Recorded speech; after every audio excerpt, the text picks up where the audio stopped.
There are so many interesting, horrifying, or downright weird things in this big world of ours. Each week, we'll bring you a new true crime story that has little to no coverage in English. Let us do the translations so you don't have to.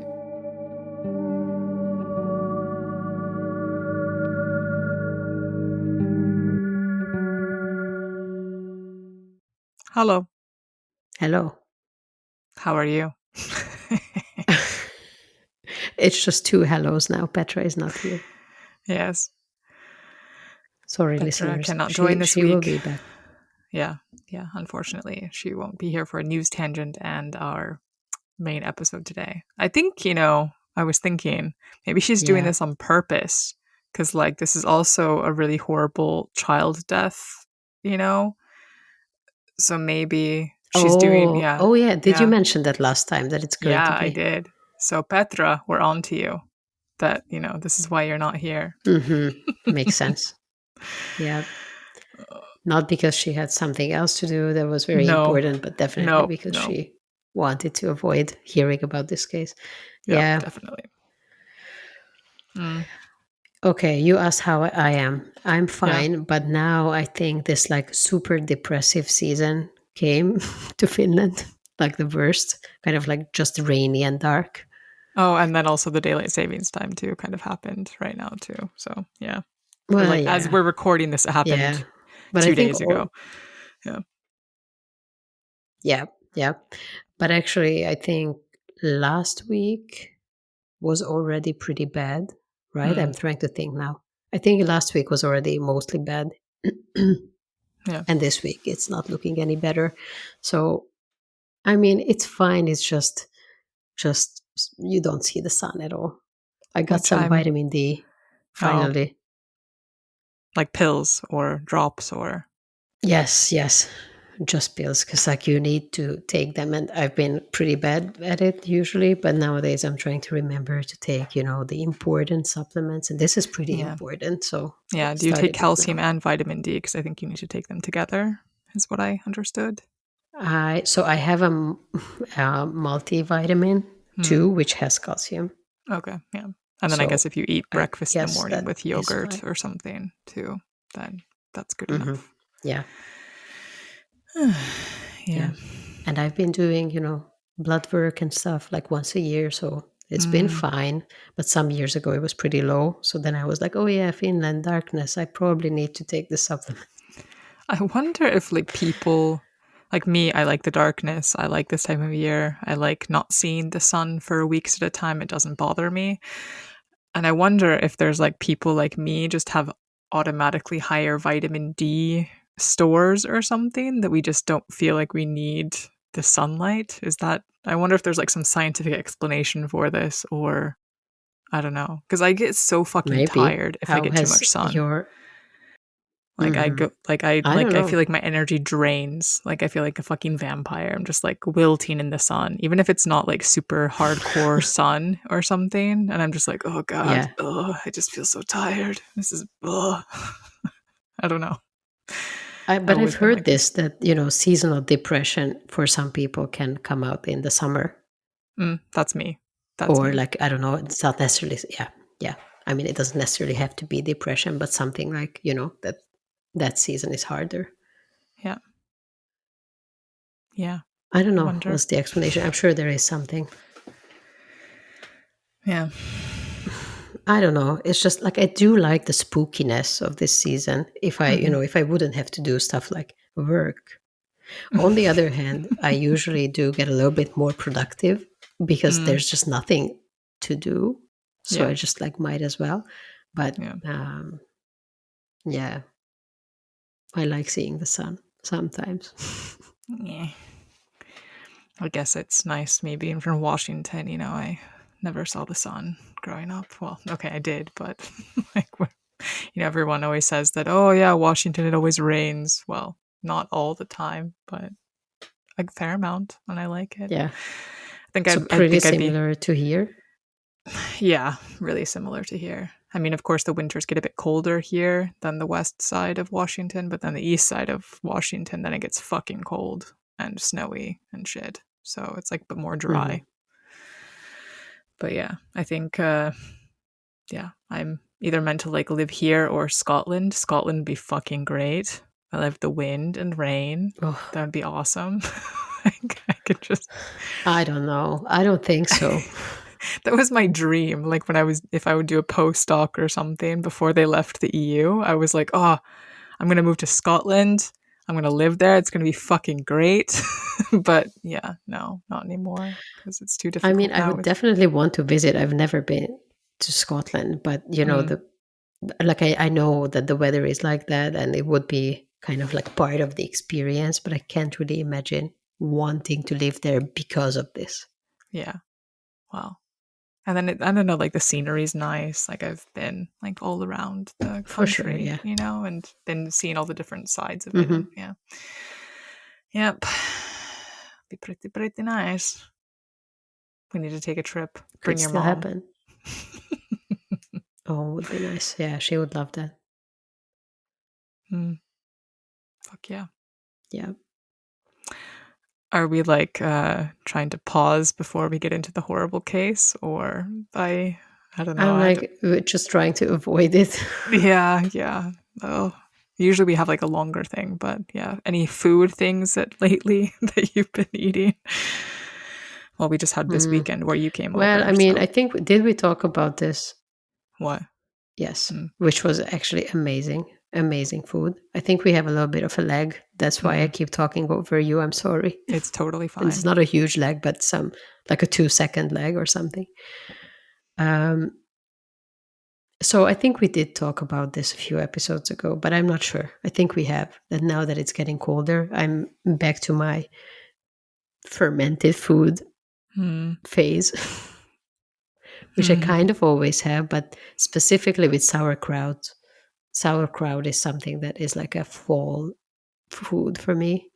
So it's like, you know that the season is coming when I start craving sauerkraut. And you said pumpkin soup as well, like when you were here, I think. Oh, pumpkin soup. I made pumpkin soup Oh, yesterday. nice. Yes. I made pumpkin seeds. Yeah. Wondering if Turned I out could really good. save some. Yeah, and then I made pumpkin seeds from the pumpkin. Okay. Yeah. Okay. Nice. As per your instructions. Did they turn out or? Well, I haven't really tried them yet. It was super late when they got ready yesterday, and then I kind of just went to sleep, and then I left in the morning and just got home. So I will try after this. Okay. Fair enough. Yeah. Okay. I guess Okay, we tell should me just. about child murder. Okay. Well, yeah, it's not technically murder. Well, it is murder, but okay. Well, okay. All right. So let me make this screen a bit smaller so I can actually see you and also the. Alrighty. So today we're taking a look at Germany's most, I don't know, famous, possibly persistent cold case is the disappearance and death of 9-year-old Peggy Knobloch. Have you heard of this? No, I don't think I have. So it is the most famous case in Yeah, Germany, like cold people case. compare her to like Madeleine McCann, like the girl that Oh, I think yeah. was Yeah. American that went missing on vacation Hmm. while the parents were eating and Yeah. like the friends and stuff. So yeah, she's compared to like There were as other the kids in the German. room as well. Yeah, exactly. Yeah. So she's kind of Yeah. compared to this, like what actually happened and multiple people that have been suspects, and it's a whole thing. So and she kind of had I a bit feel of a like I should similar have book. heard about this then. Yeah. I mean, there is some coverage in English, but maybe not as much. Like, it's kind of been in headlines. I think I saw like one article, like a BBC article, just like recently, I think within the past 5 years, I think. But this case is from early 2000s. So, yeah. Okay. How did you find it? The case? I listened to this one YouTube channel. Is it Mysteriosa und Mordfälle or something like that. What is it called actually? Oh, I should know this since I follow them. Yeah. Don't play the... Okay, now it's having an ad. Okay, but yeah, it's Mysteriosa Todesfälle und vermisste Fälle. Jesus Christ. Oh. Yeah. So And this means it means like mysteries. mysterious something. Yeah, like mysteries, murders, and missing cases. Okay. Yeah. So it's kind of like a podcast, but just in video format. Yeah, like I mean, it's not really. You can also just like listen to it. You don't need to like look at the actual YouTube channel. Like, but there's like some images and stuff. But the guy's voice is nice, and yeah, he releases a lot of content. So yeah, but Okay, yeah. nice. Which reminds me, we could also tell people again, even though we've mentioned this before, that now this podcast is also on YouTube. So you can also listen to it there. Yeah, even though there's no images really, because I uploaded it quite simply, just exporting it from our Spotify, but whatever. Yeah, maybe one day. Yeah. Yeah. Okay, so moving on. Peggy lived in Lichtenberg, a small town just over 1,000 people in Upper Franconia, in the Franconian region of Bavaria, and this was perched above the Hollental, or nicknamed Hell Valley, and surrounded by dense forest. Lichtenberg is the kind of city where everyone knows each other, and Peggy attended a local elementary school, and her daily routine was pretty familiar and almost like just banal, normal. She'd walk home, sometimes drop by a neighbor's apartment, occasionally visit a local lunch spot. Her family lived in an apartment building right on the Marktplatz, or the market square, and next to a small alley that led to a forested surroundings, a route she walked daily. And there's like other information. Her mother was quite young when she had her. I think she was 19.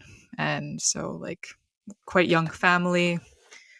And I think she had a stepdad, or like the boyfriend of the mother, if I remember correctly. And so, yeah, but 9 years old. And she So was this with was her. a small town. Very small, like 1,000 people, like living in this town. Okay. Yeah. And on May 7th, 2001, Peggy never made it home from this route, so she left school in the early afternoon as usual and was last seen at 1:15 in the afternoon, roughly 50 meters or so from her house. And at that moment, with its quiet streets and friendly faces, Lichtenberg was about to become the center of a nationwide police hunt. So I guess she was with her friend, and then a friend, I think, arrived home, and then she was going to continue on walking. And then there were some cases 15 like where there's meters. 50, yeah, 50 50 meters. Still, that's very close. Yeah, which will kind of bring up like, okay, who could have possibly done this? Maybe somebody that she knew.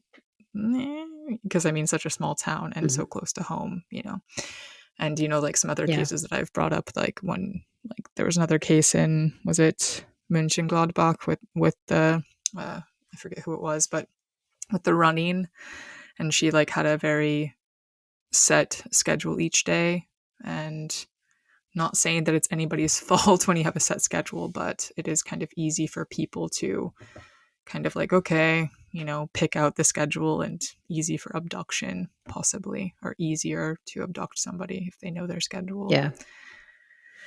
But yeah. But well, of course, true. But I mean, school kids usually have a set schedule. Yeah. And then there were I was listening to another podcast, or like it was in English, just because I was curious what other people had in English actually. And it was I'm really sucking at this. I wasn't even going to bring this up, but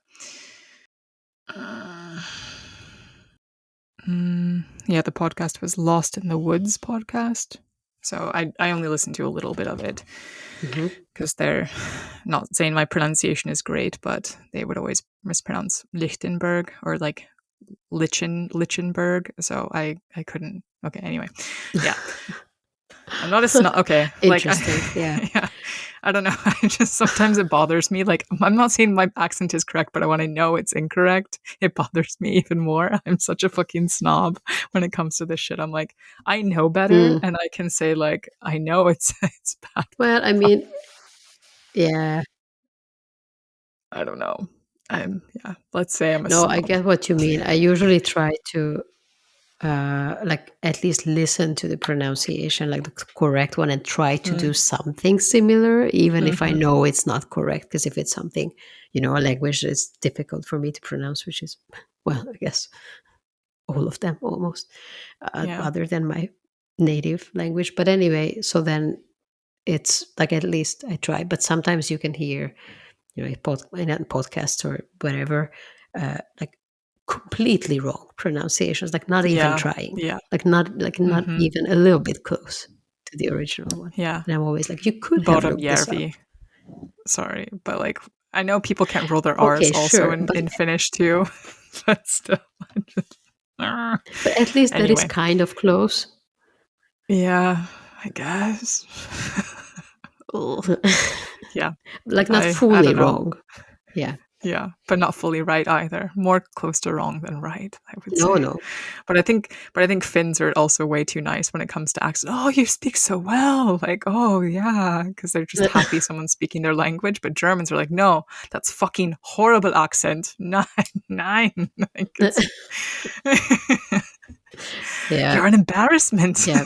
Yeah. Like, but yeah. But I heard that about French people too, and I mean, of course, this is a generalization, and not everyone is like that, but that they just kind of at Yeah. least will pretend not to understand what you're saying if it's not Yeah. fully correct. Well, that happened to me in Germany quite often. I'm like, I don't think I'm that bad. Like, I don't know, when I was living there and I was at like Kaufland and like I was just trying to discuss like my friend wanted some meat from the meat counter and I was like, yeah, can we get some like can you please cut some meat or whatever, like this smoked meat? And he's like, what? Like he was just like, what? No. I'm like, even if I didn't use the correct fucking like form or words, I usually Yeah. can pick out what someone is saying. Like, hey, I'm pointing at the meat. Can you make like 200 grams of that? Like, Jesus fucking And Christ. what It's else like, could you want? Like, yeah, yeah. No, I want your of dog. course, and I like, want your what else dog. could it be? Yeah. Yeah. Use context clues. Like, I mean, no like, fucking it would help. be, like it's a person working there, and then you go there to ask them to give you one of the things that they are selling, right? So it Yes. should not be that difficult to figure it out. I mean, of course, they can ask, like, oh, so which one was it, or how much, or something, but not like But then fully not pointing, understanding. you can point Yeah. and yeah, just fucking hell. Yeah. So horrible, horrible in fucking Potsdam, in fucking Kaufland. Yeah. Jesus Christ. Ugh. Oh, yeah. Anyway, moving on. So the local police. So my point was that when I was listening to that podcast, they also mentioned that there was two boys around the same age who were like, "Oh yeah, we saw Peggy." Like they ID'd her with a picture, and they were like, "Yeah, we saw her around that time buying some gum," which I guess she had been buying gum with her friend. But then later it turns out that these boys were probably lying for attention. So kind of there was a lot of these cases where people would say, oh yeah, we saw her or this or that, but it wasn't actually the case. So yeah. Yeah. So There is, sorry, now I'm going on tangents again, and just like, I know we're never getting to the point, but also reminded me that there's this really famous case in Hungary where like a, I think, 11-year-old boy went missing. There were some developments this year. So, and I brought this up, like I didn't really mention specifically what the case was, but I brought it up that I want to cover it at some point. Was just hoping to get a little bit more details, yeah. but I don't know when that's happening. Anyway, that was pretty similar, that he disappeared and a lot of people were saying stuff like, oh, I saw him here or there or doing this or that, like a bunch of these. Yeah. And now that we found out a little bit more, we know that those were just like totally incorrect, like kind of impossible. Yeah. It's pretty fucked. Yeah, that's annoying. Yeah, I don't know. I think some people, like with young kids, maybe kids look the same, like I can kind of get it, like at that young age or whatever, they might look similar. So there might be actual mistakes, mistaken identity. But then the people who fucking Yeah, I insert think that's themselves into the maybe mostly the investigations. case. Yeah, yeah, yeah. But then Yeah, the people that who are happens like too. Yeah. fuckers. Yeah. Yeah. Yeah. I think Yeah. mostly it's probably people thinking that, oh, trying to remember back, like after hearing about like somebody disappeared, trying to kind of remember. And then, like memory is a little bit Mm, unreliable. So these eyewitness testimonies but I don't necessarily think that people, intentionally lie. Or some people definitely do, but most people just yeah. kind of, yeah, misremember things. Yeah. Yeah. Um ba, ba, ba, ba, ba. Okay, so yeah, the local police, with the support of the state authorities, launched the Sonderkommission Peggy, or the Special Commission Peggy, which eventually reviewed over 4,800 leads, collected 3,600 witness statements, and issued a reward of 55,000 Deutsche Marks. And this still, with all that, like, I guess I should have maybe done a conversion of what that was, actually, but I think it's a fair amount of money, but still didn't lead to Hmm. anybody giving any hints about Peggy's whereabouts or any substantial leads. And search parties combed the forests across Bavaria and even over the border into the Czech Republic. And months passed without a single confirmed sighting.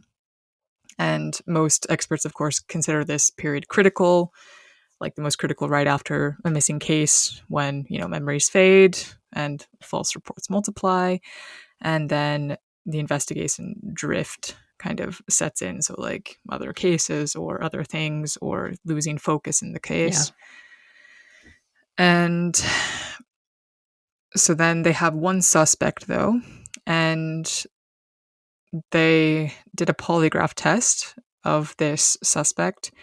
And this kind of shifted the attention of the police towards this Ulvi Kulach, who is a local man with severe intellectual disabilities. And this was caused by childhood meningitis. And he had a developmental Hmm. age around 8 to 10 years old. And he had been convicted of abusing younger boys. So, which I'm like thinking, I wonder what Paul Holes would say about this, because like if he's convicted of abusing younger boys, not girls, I wonder if there was like kind of this group that he, or strike group or something that he actually preferred more. So does that really fit the MO of him abducting Peggy? Yeah. I I wonder. think he usually says that, Paul Holes usually says that, well, it's kind of a false belief that, Yeah. um, serial killers or whatever, like these kind of perpetrators, they have that it means that their MO would always be the same. So if it's different, then it can't be the same person, or even if the victim is a little bit different, because like they kind of just like whenever there's an opportunity, even if it's Mm, not kind of the perfect victim, or kind of they it might seem, for example, if we think that someone is uh, mostly attacking children, like girls, but then they kill a woman, it might be that from far away it seems like they're kind of that age group, and then they already kind of imagine the whole thing, the act, mm, that they would be doing, and then they just kind of, even if they realize that it's a different type of victim, they still go on with it. Or I don't mm, know, that basically these categories are not always that strict. So I guess that doesn't necessarily mean that it was not this guy. But at the same time, I wonder what made the police think that it was him. Is it mm. just sort of prejudice, that, oh, it must be this person, who else could it be? Could Like be. that's the Yeah. only logical victim, or I mean, that is a logical some thing for police to do, something? is, like to investigate someone who is a child abuser. Like that would be my first, obviously you Yeah, go for yeah, I that. know. And but then the thing is that he confessed to But Peggy's it might murder. be that, Oh, okay. yeah. So he Sorry. Yeah, confessed just to that, the. Sorry, go on. I think I'll sorry, connect with my we are Wi-Fi. lagging. Let's see. Really? Yeah. Okay, I will wait for that. I wonder if that's better, or is that better or worse? I Let's wonder. see. Did you hear me now immediately? Say I don't something know. when you hear this. Something. Okay, I think now it's better. Let's see. Okay. So I was just going to say that that's true, and I think it's a good thing that of course they focus on kind of logical suspects, but then sometimes it also happens that they kind of lock in on someone, and then even if there could be other, like they're not so certain about it and they let some other leads go or Mm. not really look into other people, so then those kind of die off because they focus on the wrong person only. That seems to be the most logical choice. So I don't know, of course, what happened here, just like generally. You're Okay. back. Sorry. Yeah. Sorry. But yeah. Yeah. Yes. You were making good points. Yes. Okay. Thank you. um, Okay, go on. yeah. So yeah, he confessed to the murder following dozens of interrogations. So once again, possibly a false confession, you would think, especially someone with 8 to 10-year-olds developmental age, you know. And then, of course, there was still no body, no forensic evidence, and the entire prosecution rested on his confession, which contained inconsistencies and evolved like over time. So it just kind of, yeah, like he probably couldn't stick to his story. Then different things would come out and like, oh, actually you said that. Oh, but then this is contradictory and blah, blah, blah, blah, blah. So it was kind of like not a very good suspect in my mind. So probably he Mm-hmm. wasn't the dude to Mm-hmm. do this, even though he had a prior history of abusing children. Um, so I think that was back in 2001. I think this was right after. And then in 2004, the Landgerichtshof, so the regional court, convicted him of life imprisonment, though. And however, even with this, they still convicted him. And evidence soon emerged that undercut the verdict. His confession had been extracted without legal counsel, and his later accounts offered contradictory details. Surprising. Yeah. And psychological experts and his appointed legal guardians argued with his limited cognitive ability meant he may have been or probably was coerced or confused during the whole interrogation process when they got his confession out. And Yeah, that yeah, sounds pretty bad. yeah, it does. And then in 2010, the main key witnesses recanted under oath.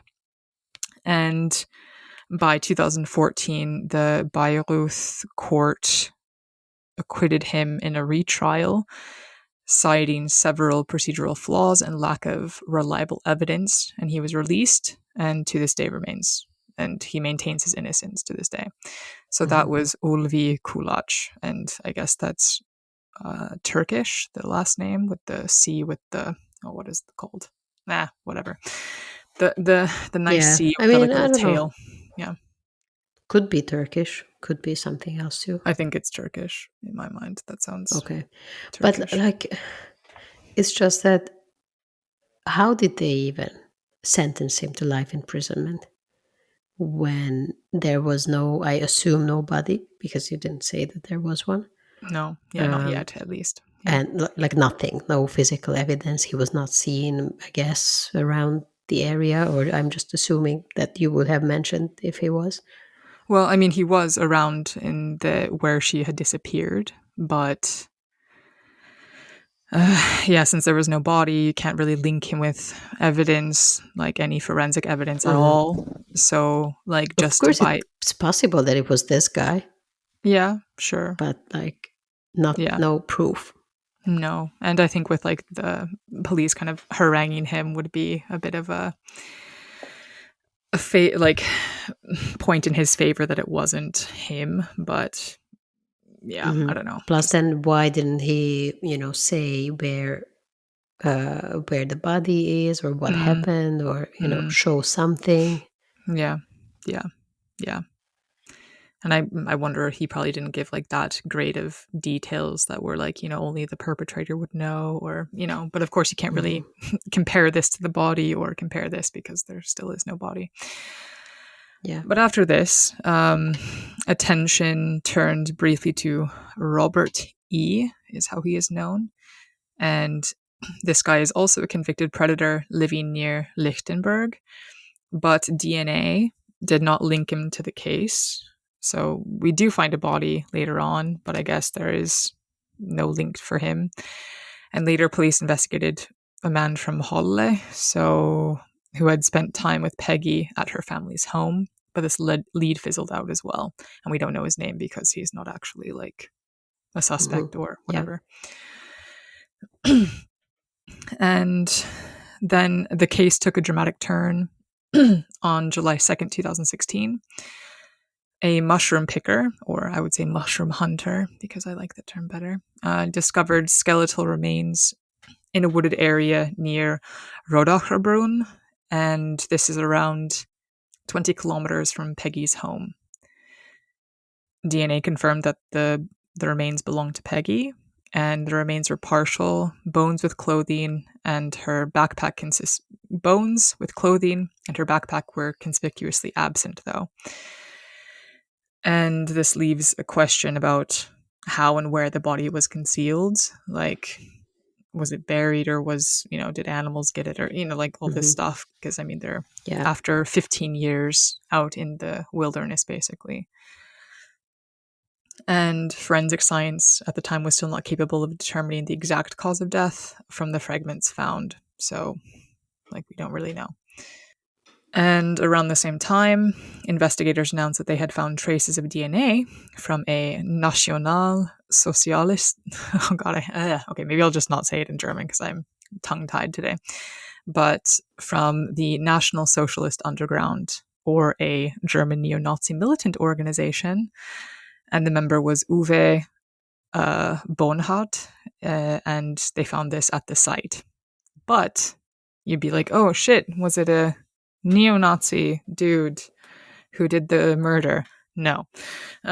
So this was caused some public panic. They're like, oh shit, they're murdering our kids. But, even though technically I think she would have... Yeah, I don't think she would have fit the age group, because I think this group is well known for wanting to kill anybody who is outside of Germany. Like, oh, we don't want any brown people in Germany kind of dudes. We just want I mean, of course, someone can be an asshole in multiple ways, like a racist or like a neo-Nazi, and also a pedophile or something. So that's not impossible. But I don't think she would have been in the demographic that they would have been targeting, is what I'm trying to say, because she's blonde and and whatnot, and typical little German girl, I would assume. So, but this was kind of false cause for panic, because the forensic investigation later determined that there was contamination.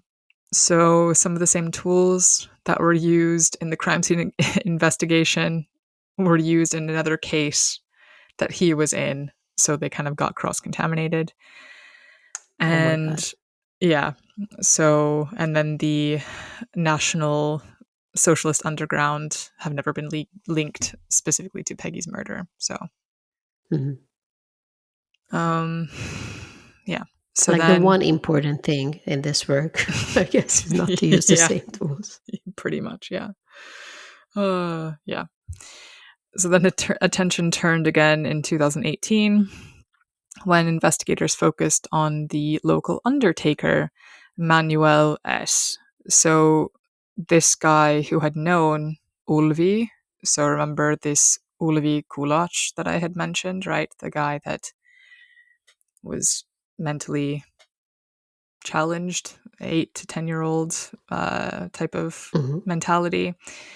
So during a marathon interrogation lasting over 10 hours, he confessed to disposing of Peggy's body after being asked to transport it by another man. But he doesn't say who the other man is, which I'm like, okay, well, in a small town, you would probably know who the fucking dude is, and they would probably know you if they're asking you, hey, can you dispose of this body of this child for me? Right? Right? Yeah. And under what circumstances would someone agree to do this? Yeah, exactly. But then he soon retracted this partial confession, And his claim that the police pressured him was denied by the authorities, but of course he's also claiming that it was a false confession. And then criticism, of course, arose when it became clear that he had been deprived of timely legal counsel. So they kind of denied him counsel when he probably asked for it, which is, of course, a no-no. But then ultimately, a Bavarian court ruled that the coerced confession could not be used as evidence and ordered his release. But, like, this guy sounds kind of good in my mind, because, like, he knows Ulvi. They could have done it together, maybe. Like, who is this other guy? Like, it just seems If like, someone has the developmental age of 8 to 10 years, like would they, yeah. would they be able to plan something like this with someone else? No, I don't think very well.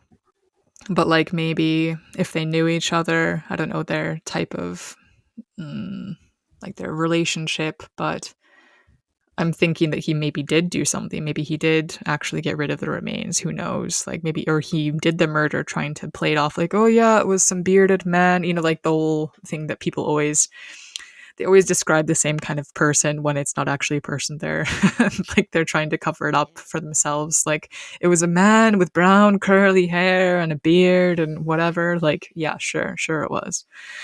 Yeah. So, But it could be that this, what was his name? This new guy? Manuel S. So this Manuel, he did the whole thing. Yeah, it could be that he, he is the one who actually killed her and all that, but Yeah. just decided to admit like one little part. Or it could be that none of this happened, or he actually, I don't know. I hate it when police kind of ruins the whole evidence by. Yeah.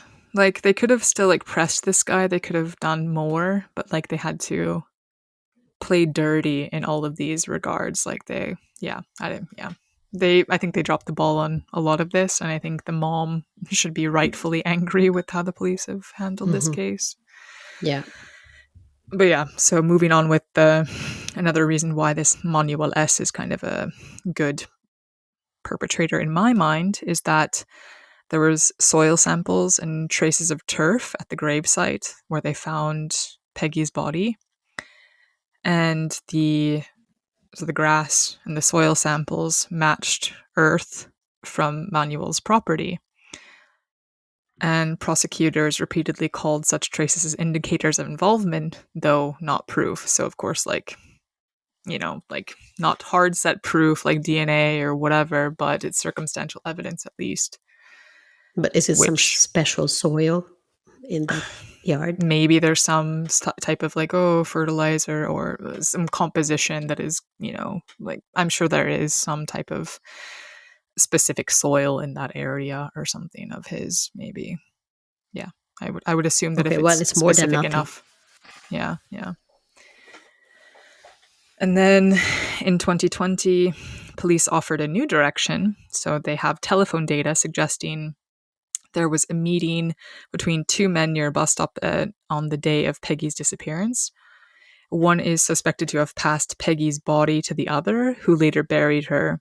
But the suspect has either recanted his involvement or has lapsed into like there was, I didn't do it or whatever, because there's statutes of limitations or something with this. Like, if he was there or whatever, like they can't get him to confess. And because of these legal and evidentiary obstacles, prosecutors closed the investigation in 2020 with over 6,400 traces, 2,600 forensic reports, and 6,000 witness statements. So, yeah. But I wonder if they did this with two random dudes pinging at a bus stop, I wonder what they could have done with this, like Ulvi and Manuel and whatnot too. But so yeah, how did they have this information about the two guys at the bus stop? I'm not sure. I didn't look more into this, but I'm guessing that they were some type of suspect. Someone overheard them? No, I think it says telephone data, so I think they used pinging of cell phones from cell towers in the same spot. But but in my mind, I didn't know that it was that exact. But yeah, who knows? Yeah. Okay. Yeah. Yeah. So in April 2022, Peggy's remains were laid to rest by her mother in a private ceremony, and it was coincidentally on her 30th birthday, or would have been her 30th birthday. And after years of pursuing leads and enduring repeated disappointments, Peggy's mother, Susanne Knobloch, took an extra legal step where she filed a civil lawsuit seeking Schmerzengeld, which is damages for emotional suffering or pain and suffering. And this was against Manuel S., one of the few people implicated in the case. So yeah, she's seeking emotional damages. And then in 2024, though, the lawsuit stemmed from Manuel's admission during the police questioning. She was like saying, hey, this guy, gave false testimony, or like some type of, he wasn't being forthful with his information. So she was causing, emotional pain to me because he was not telling the truth and whatever. And at the time, he had claimed that, an unknown man had handed him Peggy's lifeless body at a bus stop near Lichtenberg, and that he drove it to the forest where it was later found. But I'm like, that story just sounds such bullshit, like such bullshit to me. It sounds such bullshit, like truly. Like, why? Yeah. And who He is even that said, guy? Like, why don't... But an unknown man. Yeah. Like, woo. Yeah. Like, if an unknown man hands you a dead child, like, would you be like, sure, I can hide this body for you? Yeah, no, I'd be like, call the fucking police as soon as possible, right? Like I would pocket dial the police as I'm just like trying to keep the person. Oh yeah, thank you for handing me this body, man but who no is one about would 5'10". Like exactly. And like he said that like someone would ask another person to do this if they are like they are best friends or they know each other super well. Yes. Or could like implicate them in some other way, hey, quid pro quo kind of thing, or something. There has to be some aspect where they're tied together. And this Manuel also said that he had tried to resuscitate her, but ultimately gave up. And weeks later, he recanted this statement, claiming the confession was obtained under pressure. So, yeah, I feel like that also kind of points a bit of guilt. Like, I tried to resuscitate her. Yeah, maybe you did when you fucking murdered her or something. I just feel like there's some more to his actual confessions that, there is partial truth to the confession in my mind. Like, allegedly. Would be. But, yeah. So, yeah, in Peggy's mom's civil complaint filed before the Landgerichtshof, Knobloch accused Manuel of prolonging her anguish by withholding critical information about her daughter's remains. She argued that each year of uncertainty had caused psychological harm and demanded 75,000 euros, roughly 5,000 per year. But then Manuel's, I think it's more of just like not doing it for the money, just doing it because you can try to seek rightness in the world, Yeah. But then Manuel's defense was consistent with his stance in the criminal proceedings, and he maintained that any statements he made were false, obtained under duress during the police interrogations. And the courtroom drama culminated on the 22nd of May, 2024, when the civil court dismissed her claim, and the judge ruled that S had not proven that he had actually transported Peggy's body in 2001, and therefore could not be held liable for the ongoing uncertainty. And the court concluded that the lawsuit could not determine what had happened, a responsibility that lies with the criminal prosecutors, not civil courts, which I get. I mean, that makes sense to me. It's not a civil matter, but yeah. So he now says that he did not transport the body. Like that confession was coerced as well. Well, that he has nothing to do with this. Yeah, he has nothing to do with it. Or does he still say that? Okay.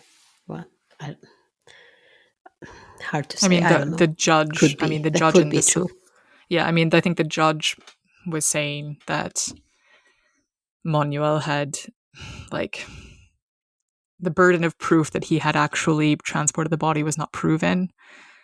So therefore, you can't prove that he actually caused duress to the mother because, there was no actual proof that he did do any of this. Yeah. So, yeah. So basically, it's roughly, about 23, 24 years after Peggy's disappearance. And this is kind of a good example that, how this criminal proceedings and the case kind of continues to ripple out into legal and emotional realms. And it also highlights one of the core frustrations of the Knobloch family, which is not only the perpetrator's unknown, but every path they take towards justice ultimately comes up against legal limitations and evidential gaps. And the cops aren't really helping with that. So, Yeah. and even though forensic science has been at the core of this investigation, it hasn't solved anything. But it's also complicated things, especially with like the the DNA being contaminated and that type of stuff, and the absence of a decisive cause of death. Like, if only they knew how she died, that could also maybe point them in the right direction, so that the remains were so what's the word I'm looking for? Not deceased. That's obviously depreciated, I guess. Like they were in bad condition, that there was lack of DNA evidence on the recovered bones, and I mean, they when there's give no soft tissue, I guess no it's soft tissue. Yeah, very hard to exactly. find anything. Yeah. I mean, of course, like if the high weight bone, but even that, just by nature, I'm sure the weathering of the bone after 15 Or if years. they're like, yeah. Maybe if there are, some cut marks or something on the bones, like that could be seen, or like a gunshot wound. But I think that's not what happened here. No. Yeah. And then the ambiguous trace elements make definitive conclusions difficult. So, of course, the soil samples and whatnot. And even now, environmental DNA, the soil composition, and the geochemical analysis continue to be re-examined as technology advances. And yet, despite this, like, breadth of investigation involving thousands of witnesses and multiple suspects, DNA analysis, and international comparisons, no one has ever been convicted of Peggy's murder. And several suspects, of course, confessed and retracted their confessions, but published reconstructions suggest multiple scenarios. So one of them is Peggy was taken by force by a local perpetrator she knew. She was a victim of a stranger who panicked and relocated her, or she died by accident while trying to flee. So I think all of those could be. I'm leaning towards somebody from local aspect. Like, I think that, to me, she probably knew her attacker, and things got out of hand, and she probably died in by a small accident. town. Yeah. Could be, yeah. But in a small town with like 1,000 people, right? Yeah. That's what you said. It depends on what kind of town it is. Is it one of those where, like there's a lot of, what is it called? Like traffic going through it, basically. Through traffic. To bigger towns. Yeah. Yeah. Or because then I guess it could be, or the chances are higher that it's someone not local. But either way, it is insane that this happens during the day, right? On the street, 50 meters from her house. No one sees anything. Yeah. Yep. It's all pretty fucked. Yeah. So even with this unresolved state, sorry, yeah. Did you have another point to make, or? Yeah, I was just like kind of thinking out loud that if we assume that someone who would do this is maybe, like a child molester or like a pedophile, Yeah. right? Yeah. And it's a local person, we could reasonably assume that there would be more cases like this. Or, Hmm. but I guess maybe with the first guy, he had been convicted of Yeah. child I mean, abuse. I think that it probably happened like things got out of hand. Like she was either lured or was visiting a neighbor or something who was a sex offender and then accidentally killed her, or maybe like she was getting sexually abused and then the perpetrator like, oh shit, now I'm gonna get caught for this or something, I already have like 2 strikes against me, or and then killed her. I think she knew the person, at least in passing, maybe not like super familiar, but I think she Mhm. knew who this person was, or was at least familiar enough to get close to them, and Yeah. yeah. And then I think it's interesting that there was no clothes or the backpack. So I'm wondering if there was indeed some DNA like I don't think the person probably knew DNA could have been used, but I'm just like, I think that was intentional to remove clothes and the backpack and stuff just because that could have maybe pointed at them, I guess, yeah. And also maybe, it's something that whatever happened to her that happened in a different location, and then only her body Yeah. without the accessories were moved to that Yeah. forest. I think that, yeah. So, yeah. I think that, yeah, the police aren't helping with this and their fuck ups with the confessions, the forced confessions or supposedly forced confessions and whatnot. And yeah, the lack of forensic evidence. And it's just sad that I don't know if they can solve this ever, but I hope they will. So, I mean, yeah, Mhm. I don't think, yeah, Seems I really don't think hard. police are, Yeah. yeah, it does seem hard. So, but that's the case of Peggy Knobloch. And yeah, Well, a thank you. sad case. It You're is very welcome. sad and just like super annoying. Super annoying that it feels like one of those cases that should be super easy to solve, but Yeah. it If the, still yeah. hasn't been. Yeah. And I mean, it's now 24 years almost, or yeah, 24 years past. And it's like, oh, damn it. It's, I don't know, looking less and less because, of course, people's memory fades and whatnot. Yeah. I just feel for her family and whatnot. And Yeah. yeah. I hope that at least in some time there would be a deathbed confession or something of somebody actually, I don't know, just something like Yeah, I eventually mean, in our whatever lifetimes. happens, like if someone even confesses, then it's still, you can never be sure unless they really give some details that Yeah. they Yeah. would not be able to know otherwise. But Yeah, I wish they would find the I don't know. backpack in somene's like crawl space or, something like really definitive that is hers. That would be fucking great. I mean, it But could be yeah. something that, it depends on what kind of perpetrator it is that they saved as a, Memento or what is it something. called? Yeah. Yeah, that's Trophy. not the word I'm looking for, but similar. Trophy, yes. Yeah. Well, yeah, we don't know. Okay. Well, Well, thank that you. is If done you now. hear any updates, Yeah. please Yeah. bring them to us. Will do. Will do. Okay. Well, thank you for listening, and especially to you listeners, thank you for listening. You can follow us on Instagram at Translation Murder Podcast. You can send us an email. And what is something they should not send us, Victoria?